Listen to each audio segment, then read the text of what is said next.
Good evening. You're watching Blueprint Exclusive. I'm Madhav Das Gopalakrishnan. Viewers, it's a shocker of a story coming in from UP Shamli. A man has been arrested for allegedly killing his wife and two daughters, reportedly over a burqa dispute. This is an incident that happened on the 10th of December but came to light just yesterday. The accused, who's been identified as Mohammad Farooq, was reportedly angry after his wife, in fact, had gone out without a burqa. He, in fact, allegedly shot his wife while she was preparing tea at home. When the 12-year-old daughter tried to intervene, the man shot her too. He then strangled his other daughter as well. And after the triple murder, Farooq buried the bodies in a 9-foot deep pit. Farooq went about his life normally for a few days before the crime was discovered. And during his interrogation with the police, Farooq has allegedly confessed to this crime as well. The investigation has revealed that after an argument, wife Tahira left for her parents' house without wearing a burqa. This led to Farooq feeling that his honor had been compromised, quote unquote, following which he resorted to butchery in the name of burqa. Farooq, जिसकी पत्नी और बच्चे गायब थे, उससे उन लोगों ने सख्ती से पूछताछ की और उसने बताया कि मेरी पत्नी वो हमसे कुछ पैसे मांग रही थी, इसको लेके हमारा विवाद हो गया था और बिना वो बुर्का और नकाब के अपने मैके चली गई अपनी छोटी बच्ची को लेकर के। इस बात को लेकर काफी परेशान था कि हमारी इज्जत चली गई और तभी मैंने इसको जान से मारने का प्लान बनाया। हमारे पास फोन गया, हम यहाँ आए और ये बॉडी पुलिस ने बरामद करी। दबाई हुई बॉडी थी, तो पता नहीं 2 दिन की, 4 दिन की, 5 दिन की है। तो इसके जो बाप फारूक दाऊद था, दाऊद ने फोन करके पता करा कि वो ताहिरा यहाँ आई क्या। तो मार्च से पहले पुलिस थी यहाँ, तो पुलिस को खुदाई कर रही थी। खुदाई में 2 बच्ची और वो हमारी बहन। Now, this triple murder has sent shockwaves not just in the UP town but across the state. Now, drawing, in fact, this is widespread condemnation from residents. Even clerics have spoken out against this shocking murder in the name of burqa. मैं इस वक्त काकोरी के एक बाजार में मौजूद हूं। मेरे साथ कुछ लोग हैं। शकील भाई हैं। शकील भाई, शामली में एक घटना घटी। वहां पर एक व्यक्ति ने अपनी पत्नी और 2 बेटियों की हत्या कर दी क्योंकि वो हिजाब पहनकर बाहर नहीं गई थी। ये तो गलत है। अगर कोई जान दे देता है या जान ले लेता है, ये नहीं बताया गया कहीं पर। जी नहीं, ये तो बहुत सरासर गलत है। उसको समझाना चाहिए कि भाई देखो, ये घूंघट बहुत जरूरी है, इससे तुम्हारी सुरक्षा होती है। ये सुरक्षा का विषय है, सम्मान का विषय है। अब ना कि उसको इतनी कट्टरता से उसको मतलब मार देना, ये गलत है। नहीं गलत है, ये गलत है। उस घटना की आप बहुत गलत है। उनके खिलाफ ये कार्रवाई होना चाहिए, सख्त जो ये हरकत करे उनके खिलाफ सख्त कार्रवाई की जाए। इस वक्त हम वाराणसी के तेलियाबाग के एक मुस्लिम परिवार के अंदर मौजूद हैं। देखिए, हिजाब न पहनना ये कोई गलत चीज नहीं है और इसका हम लोग विरोध करते हैं। ऐसा होना ही नहीं चाहिए। और मौत घाट जिन्होंने उतारा है अपने परिवार को, अपने बच्चों को, उनकी भी सजा मौत की ही होनी चाहिए। हिजाब पहनना तो मतलब हम लोग के मजहब में है, हम लोग पहनते हैं, पहन भी सकते हैं, कहीं पहनते भी, कहीं नहीं भी पहन सकते हैं, कोई वो नहीं है। इस्लाम में तो कोई ऐसा तो चीज है नहीं, प्रावधान है कि नहीं बगैर हिजाब के पहने तो बाहर नहीं। जी नहीं, ऐसा कोई प्रावधान नहीं है कि यहाँ पे इस्लाम में कोई मतलब हिजाब मतलब पहना ही जाए और या भी ना भी पहना जाए, ऐसी कोई बात नहीं है।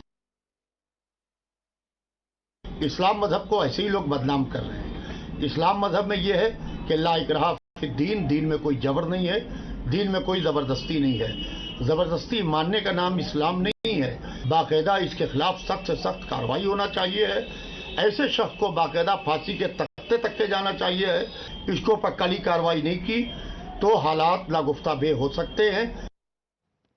Now, this case has come to the fore a day after the controversy erupted over Bihar Chief Minister Nitish Kumar removing the veil of a doctor, exposing her face. The incident happened when the Chief Minister was attending an event to distribute appointment letters of over 1,200 Ayush doctors, while some in the background were seen laughing. Deputy Chief Minister Samrat Chaudhary was seen trying to stop Kumar.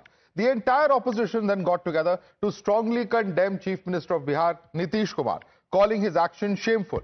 In the case of the Shamli incident of a triple murder, however, this vocal criticism from the opposition camp appears missing. There are, of course, some leaders from opposition parties who have condemned the killings over burqa, saying that religion has no place for such butchery. We've also seen leaders of BJP slamming the man for this shocking crime, vowing that he will not be spared by the Yogi government. Listen in.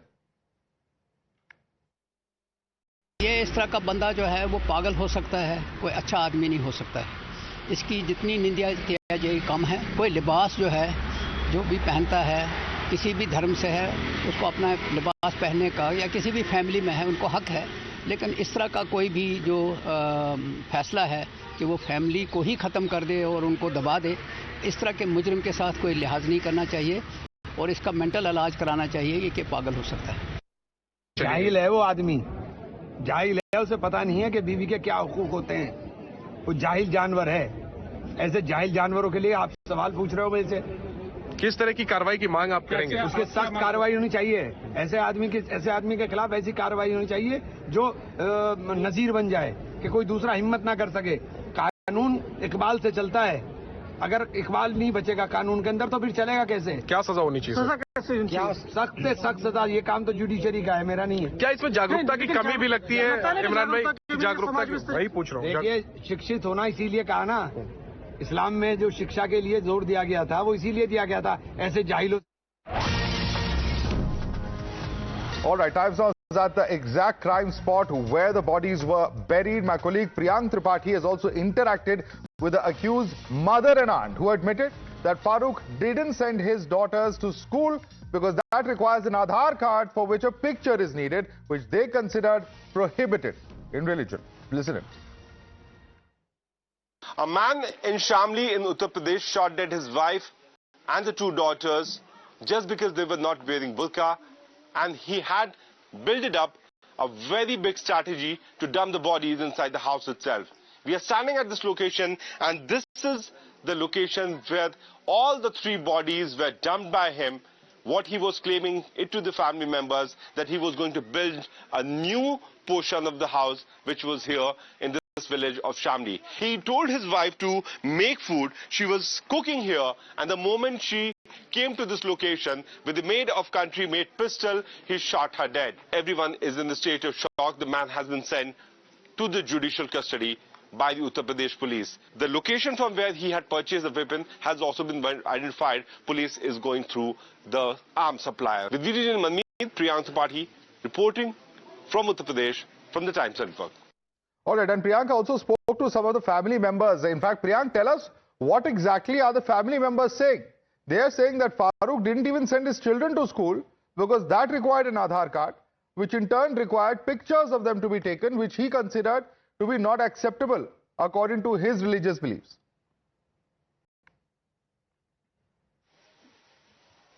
Yeah, Sati Madhav, we are at this particular location, and that's the spot from where the bodies have been exhumed by the police official. But what is very alarming that the family members have been claiming that the clicking pictures is not allowed in our religion. That's why we have not got the Aadhaar card for the children, neither for the wife. If you look at the walls of this particular house where the UP police officials are standing, none of the wall have any kind of picture of the family members. So is it the religion because of probably the reason because of which no pictures were clicked? You can imagine that Farooq was not sending his family members, the son and the daughters, to the school to get a better education just because he did not want an Aadhaar card.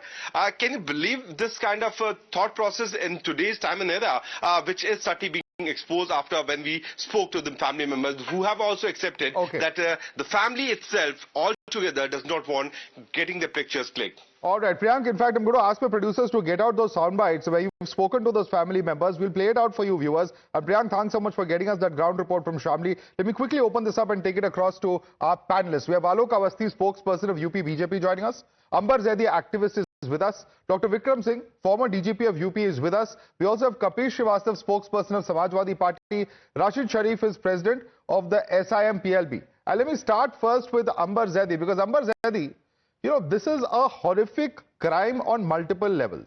A father killing his wife and daughters. Here is a man who does not send his children to school because of Aadhaar card, because of certain beliefs that photographs cannot be taken. You know, it is just absolutely mind-boggling to see that even in today's day and age, there are people with this kind of mindset. And there are family members very openly talking about it. We're going to play out those family reactions in a while from now. Your reaction, Ambar Zaidi. Madhav, I think this is the reality of today's world, because I see so many similar families around me where women are being locked inside the house. If the man of the house goes out, they lock the women inside. Even the small girls are being locked in the house because men are being preached and radicalized by Islamic scholars that you have to control women and keep them inside veil, hijab. Because if you are not able to control your women in hijab or burqa, you will have to face the wrath of Allah, and you will go to you'll go to hell and face the worst of punishment by Allah. So women are not allowed to click pictures. Women are not allowed to go out of the house, and they are not even they're even in the marriages or wedding functions. They just don't mingle around in the around people and everybody. So this is the common practice, and the women are being men are being radicalized in the masjid and all these community gatherings and everywhere. Let me bring in Mr. Rashid Sharif first on that. Rashid Sharif जी, बुरखे के लिए किसी का भी murder करना, अपने बीवी और बच्चों का मर्डर करना, और साथ ही साथ मतलब ये कहना कि तालीम किसी तरह की शिक्षा नहीं दी जाएगी क्योंकि आधार कार्ड लेना पड़ेगा, ये कैसी मानसिकता है? और अंबर जैदी यही कह रहे हैं, ये रेडिकलाइजेशन का प्रतीक है हमारे सोसाइटी में, समाज में, जहां लोग तरह तरह की चीजें कर रहे हैं। आधार कार्ड पब्लिश करना, ये कब किसी धर्म के खिलाफ हुआ सर? बिल्कुल सर, बिल्कुल सही बता रहे सर आप। बिल्कुल ये लोग जो है ये जाहिल है, पागल है। ये जाहिल पागल बोलने से नहीं है सर, ये कातिल है। सीधा सीधा मैं बोलूंगा कि ये कातिल है। अगर बुरखा इतना बड़ा इशू नहीं है, इसके पीछे कुछ ना कोई बड़ी वजह है सर।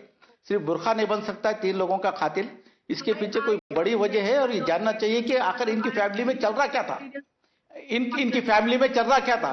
अगर बुरखा और नहीं सर, एक मिनट मैडम सुन लीजिए ना। बुरखा इतनी बड़ी चीज नहीं है सर। अगर कई लोग कई फैमिली से पहनते, मैं एक मिनट राशि जी सिंपल सवाल सर, वन सेकेंड राशि जी, मैं आपको क्लैरिफाई कर दूं, ये बुरखे का विषय हम नहीं कह रहे हैं। हमने वहां की पुलिस से बातचीत करी, ये पुलिस का स्टेटमेंट आपने भी सुना होगा। तो ये किसी का, ये जो पुलिस है पूरे मामले की इन्वेस्टिगेशन करेगी और तब जो भी तथ्य सामने आएंगे। इस वक्त इस वजह बताई गई है कि इस औरत ने बुरखा नहीं पहना गया और ये अपने वाइफ को घर के भी बाहर जाने नहीं दे रहा था। ये कैसी मानसिकता है सर? ये गलत है सर। इस तरीके की पाबंदी कोई नहीं लगा सकता, कोई नहीं लगा सकता। औरत भी आजाद है अल्हम्दुलिल्लाह। इस्लाम में ऐसी कोई बात नहीं है कि औरत को घर में बंद करके रखे या कैद में रखे, इस तरीके से बिल्कुल कुछ नहीं। इस्लाम बिल्कुल साफ सुथरा मजहब, जितनी मर्द को आजादी होती है औरत को भी आजादी है सर। इसमें अगर वो कुछ इस तरीके की किया है तो उसकी गलती की सजा सख्त से सख्त मिलना चाहिए, सख्त से सख्त सजा मिलनी चाहिए। Alok Awasthi, what is the assurance that you would like to give our viewers in terms of how this matter will be investigated, and what really are we going to see in terms of ensuring that this kind of radical mindset, is something that is done away with, and what is the government doing for de-radicalization in the first place? Alok Awasthi. देखिए, यह मानवता के खिलाफ अपराध है। किसी भी व्यक्ति को किसी की हत्या करने का अधिकार नहीं है। अनुच्छेद 21 सबको जीने का अधिकार देता है। मैं तो आश्चर्यचकित रहता हूं कि ओवैसी और नदवी लगातार मुस्लिमों के रहनुमा बनने की घोषणा करते हैं और उनको भड़काने का काम करते हैं। कोई भी व्यक्ति यह शिक्षा नहीं देता कि महिलाओं को कितना सम्मान देना चाहिए, उन्हें कैसे रखना चाहिए। ऐसे कई घटनाएं पहले भी आ चुकी हैं जिसमें नीले रंग के ड्रमों में जो है महिलाओं की हत्या करके उसके ऊपर सीमेंट डाल करके चुनकर दे दिया गया। यहाँ शामली के अंदर भी यही हुआ कि उनको गड्ढे में खोद कर गाड़ करके ऊपर से ईंटें बिछा करके और उस पर सीमेंट डाल दिया गया कि किसी को मालूम ना पड़े और ना कोई गंद ऊपर आने पाए। तो यह आपराधिक मानसिकता जिस तरीके से जो इस्लाम मुझे नहीं लगता कि इस तरह की इजाजत देता है। और लेकिन इनके उलेमाओं को आना चाहिए, सामने आना चाहिए और बताना चाहिए। जब वो खाली अपने जब उनकी प्रॉपर्टी जाने की बात आती है जिसपे वो कब्जा करके बैठे हुए हैं वक्फ की, तब तो वो गुमराह करते हैं कि जो है मस्जिद चली जाएगी इबादत के लिए, कब्रिस्तान नहीं बचेगा। और ये जो यहाँ पे कब्रिस्तान बनाया जा रहा है महिलाओं को मार मार करके, बच्चों को मार मार करके, मासूम 2 बच्चियों को मार दिया। बताइए, एक की उम्र 14 साल, एक की उम्र 7 साल। उनका क्या कसूर था और पत्नी का क्या कसूर था जो उसने अगर बुर्का नहीं पहना। इस्लामिक देशों में भी हिजाब अनिवार्य नहीं है। केवल ईरान और अफगानिस्तान को छोड़ करके जितने भी इस्लामिक देश हैं कहीं पे भी Kapil Srivastava. हिजाब अनिवार्य नहीं I है। want Kapil Srivastava to come in on this. In fact, all right, I'm told that the family members' reactions are ready. Let's quickly listen into that, and then I'm coming across to the rest of you. Kapil Srivastava coming to you in just a minute, as well as Vikram Singh. Listen to these reactions. जी हम जा नहीं करते, उधर आना जाना बनता, बोल चाल बनती, हमें मालूम नहीं लड़ाई थी या नहीं थी। कब से बोलचाल बंद थी आपकी? 1 साल होगा। तो गोली की आवाजें मोहल्ले में नहीं सुनी आपको? अच्छा ठीक। हाँ जी, हमें नहीं पता कुछ।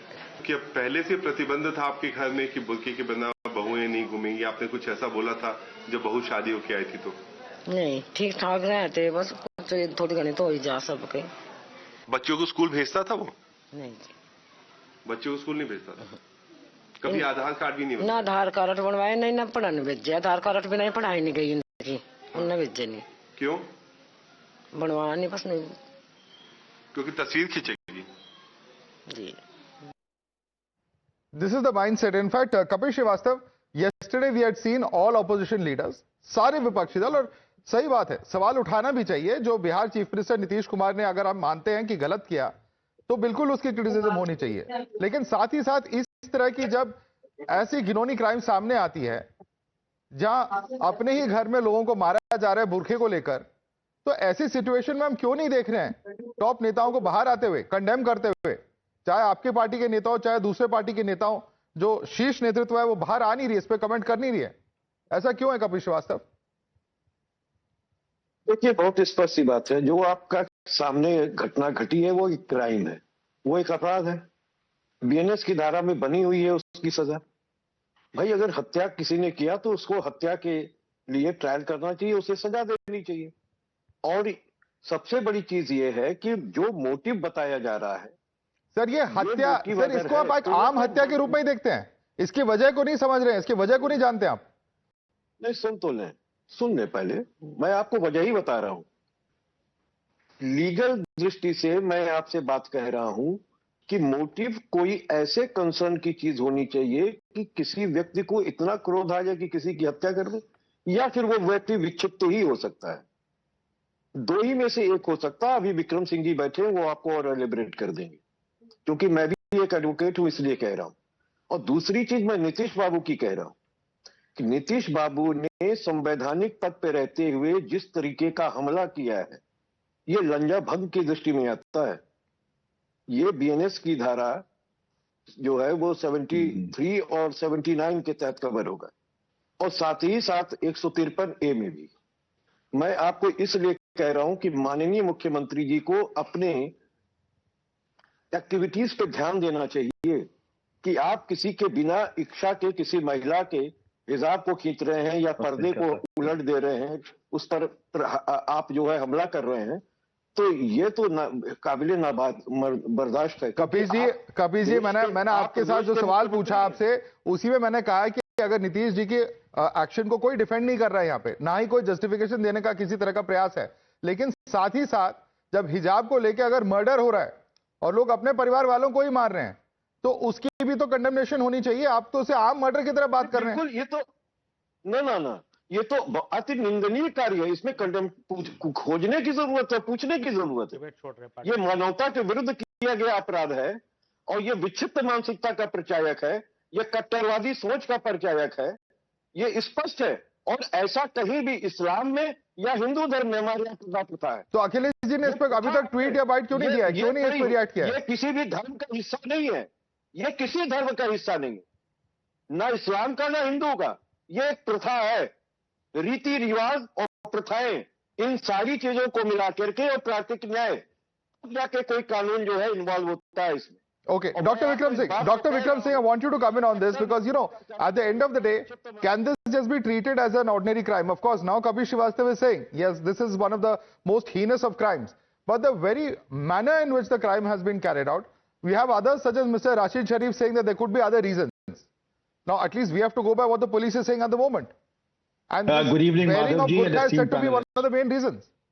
Good evening, Madhavji and esteemed panelists. I have some experience in handling such cases. And my first and initial observations are that there are deep-rooted psychosomatic issues with Farooq, because he not only purchased a country-made weapon, he not only strangulated his wife of married for 16 years, years, as also he murdered his 2 daughters. You really have to have a cold-blooded, deliberate planning mechanism to do a thing like that. There is merit in what learned Mr. Kapish Srivastava has said, that this needs to be not only dealt with very firm and iron hands, but also analyzed what were the compulsion which made Farooq did what he did. A monstrous act. But I have known such Frankensteins, and the reason behind them is that the training and the ingrained wiring of the mind is very, very faulty. But when it comes to the double standards, Ambarji would bear with me out and say, when it comes to participation in beauty contest, the Maulana say, मुकाबला हुस्न में अगर छोटे कपड़े पहनते हैं तो उसकी इजाजत है, लेकिन बुर्का नहीं पहनेंगे तो उसका कत्ल हो जाएगा. I really don't know why these double standards, and this should be ended once and all. I have to get photographed for a passport, no issues. But if I have to photograph myself for going to a school, no, it is not allowed. Therefore, the double standards of the Maulanas, that also has to be checked and contained. And wherever you mentioned the word radicalization, after the pandemic, the first thing that can happen to any society is radicalization. And I would say Alok Babu and Alok Awasthi ji, do something about the radicalization, do something about the teachings that we have in all schools, not just the madrasas, in all schools. Let us hope that the young generation who are coming up, Madhav, are brought up on positivity and love and respect for all religions. Rashid Sharif, respond to that. Hypocrisy है मौलानाओं की. कुछ situations में, कैमरे पे आने में कोई दिक्कत नहीं है, लेकिन कुछ situations में जो promote करते हैं इस तरह की सोच, इस तरह की मानसिकता, आखिर अगर शिक्षा नहीं मिलेगी बच्चों को तो सोसाइटी आगे कैसे बढ़ेगी? सर, एक फैमिली के बारे में नहीं बोल सकते सर. अगर कोई इस तरीके से कोई एकांत कर रहा है तो अगर इस तरीके से हरकत कर रहा है तो पूरी मुस्लिम फैमिली की नहीं, ये मौलानाओं की बात कर रहे हैं. सबको आगे आना हिपोक्रेसी सामने एक्सपोज कर रहे हैं इस वक्त. आना चाहिए. और इस तरीके का जो मर्डर हुआ है, जी मैं बता रहा हूं ना सर, सबको आगे, मौलानाओं को सबको आगे आना चाहिए और इस मर्डर के बारे में बोलना चाहिए. और नीतीश बाबू के बारे में तो बहुत अच्छे तरीके से बोलना चाहिए सर. एक इतने बड़े पद पे बैठ के ठरकी कामा करते बैठे अगर, तो क्या देश को बताएंगे, क्या बताएंगे स्टेट को? आप सीएम है स्टेट के, इस तरीके से हाथ बढ़ा के ऐसे बगैर इजाजत ऐसे बुरखे को हाथ लगा के नकाब खींच के, क्या मुसलमान को कमजोर समझ रहे सर? इतना भी कमजोर नहीं हुआ सर मुसलमान, इतना भी आज पूरे सर इसमें मुसलमान को कमजोर समझने वाली कोई बात नहीं है. कंडेमनेशन हुई है. Let's not conflate that issue. But yes, when it comes to the issue of burqa and hijab, these are sensitive matters. And Ambar Zaidi, I want you to come in on this. Of course, Nitish Kumar has been condemned, and condemned perhaps rightly so. There are issues of consent. There is issue of personal space and bodies of individuals. All these issues are there. But why is it that there's so much of hesitation? It takes so much of time for people to come out and talk about this kind of a ghastly crime. Absolutely, Madhav. We cannot justify the act of Nitish Kumar, the man who is occupying the highest post in the state. Whatever he did was not, of course, not justifiable. But people who are sitting here, they are trying to justify not kind of justify, but they are okay with whatever happened in Shamli, and they just simply move forward with a simple condemnation. But all the Maulanas should come out, and the Kapish ji representing SP here, Sumaya Rana, she just went out and lodged an FIR against Nitish Kumar, but she was not really bothered about what happened in Shamli. One woman and 2 small girls being murdered, but SP or the Muslim leaders, supposedly they are not bothered about what is happening with Muslim women. They are only here to politicize the Muslim issues and keep the Muslim community behind them. Okay. And they just want to use them as vote bank and politics. Well, we can just say this much, while we leave our viewers, and in fact, I'd like to thank Ambar Zaidi, Dr. Vikram Singh, Kapish Srivastava, and Rashid Sharif for joining us. But this is the kind of mindset that we have to fight collectively as a society, because if this kind of fundamentalist, deeply conservative, and many would say even radical mindset continues, then it is for all of us in society who we are going to see such kind of incidents continue to unfold before us. Leaving it there for the moment. Thanks so much for joining us.